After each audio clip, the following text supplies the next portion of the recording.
প্রত্যেকটা মিডিয়া হাউসে দেখবেন যে মালিকের পা ছাড়া কিছু গুদাম থাকে।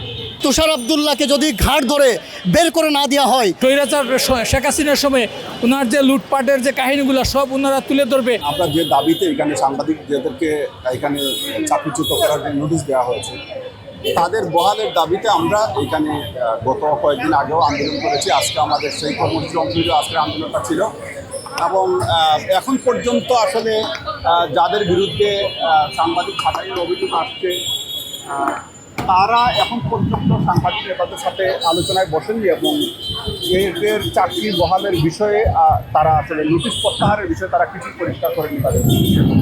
এবং আমাদের পরিষ্কার বক্তব্য হচ্ছে যে আমরা এখানে যতক্ষণ না পর্যন্ত এই যাদের বিরুদ্ধে নোটিশ দেওয়া হয়েছে তাদেরকে এই নোটিশ প্রত্যাহার না করা হবে ততদিন পর্যন্ত আমরা পর্যায়ক্রমে আমাদের আন্দোলন চালিয়ে যাব। এবং এইখানে শুধু এই 4-5 জন বা 6 জন না, এইখানে যত কর্মী আছেন, সাংবাদিক আছেন, তারা প্রত্যেকে আমাদের ভাই। যে কাউকে যদি সামনের সময়ে এইরকম কোনো একটা নোটিশ দেওয়া হয়, অন্যায় করা হয় যে কারোর প্রতি, আমরা এই অন্যায়ের বিরুদ্ধে রুখে দাঁড়াবো এবং দেশের প্রত্যেকটা টেলিভিশন চ্যানেল বলেন, প্রত্যেকটা পত্রিকা, অর্থাৎ যতগুলো গণমাধ্যম দেশে আছে, যে কোনো গণমাধ্যমে সাংবাদিকদের প্রতি অন্যায় অবিচার হলে সাংবাদিক ইউনিয়ন সাংবাদিকের দাবি রক্ষার্থে কাজ করে, সাংবাদিক ইউনিয়ন তাদের দাবি রক্ষার্থে কাজ করে, তাদের স্বার্থে কাজ করে। এতে আমাদের কি হবে না সেই চিন্তা আমরা করি না। কারণ আপনি যখন সাংবাদিকদের আপনার সহকর্মীর দায়িত্ব নিয়ে কাজ করবেন তখন আপনাকে এটা নিশ্চিত আপনার একটু সালাম দেবে না, আপনার বিরুদ্ধে একটা প্রতিপক্ষ দাঁড়াবে। কারণ প্রত্যেকটা মিডিয়া হাউসে দেখবেন যে মালিকের পা ছাড়া কিছু গুদাম থাকে এবং এই গুদামদের কারণে প্রত্যেকটা মিডিয়া হাউস ধ্বংস হয়। এই গুদামরা মিডিয়া হাউস ধ্বংস করে দিয়ে চলে যাওয়ার পরে তারপরে কি হয় যে প্রত্যেকটা সাংবাদিক সেখানে হয়তো দেখবেন যে একটা হাউস আগের স্টেপ হচ্ছে, এই অবস্থা থাকে না। এদের কারণে এই অবস্থাটা হয়। সুতরাং যতটা হাউসে এই গুদামরা আছে, এই পাঁচটা গুদামরা থাকবে, ততটা হাউসে এরা এই ধরনের অস্থিরতা তৈরির চেষ্টা করবে এবং আমরা সবসময় এদের বিরুদ্ধে রুখে দাঁড়াবো।